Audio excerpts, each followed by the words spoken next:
The cause of the Lahaina wildfire has not yet been determined, but in the days after the deadly blaze, there were a number of conspiracy theory claims of the cause. KITV4's Paul Drews reports on where those claims actually came from.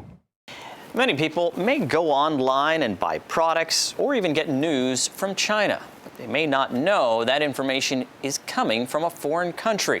And along with information, there can also be disinformation, as we found out with the Maui fire. Unlike looking at a label to see where a product comes from, tracking down the source for news is harder. And in the days following the devastating Maui fires, as people look for clues to the cause, there were some outlandish conspiracy theory claims being made and shared on social media. Some of those involved a secret weather weapon being tested by the United States.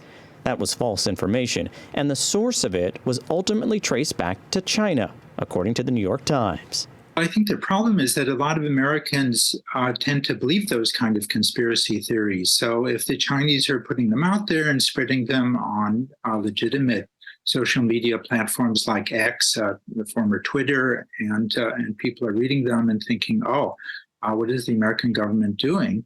Then that's a problem. This misinformation coming from China could also be a problem for relations between the two countries. The U.S.-China relationship is so poor now that this is merely one more item on a long list of things that are already causing tensions between the two countries.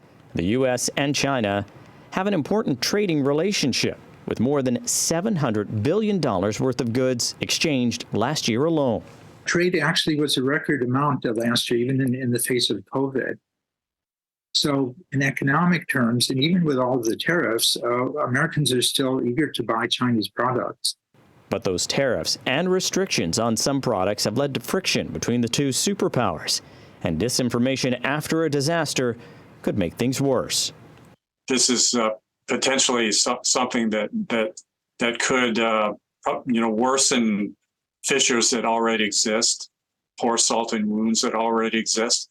This isn't the only time another country has sent out disinformation on our social media feeds, so it should be a reminder to those going online to be aware of who is making a claim and where that information comes from before you believe it yourself or even help spread outlandish claims on social media.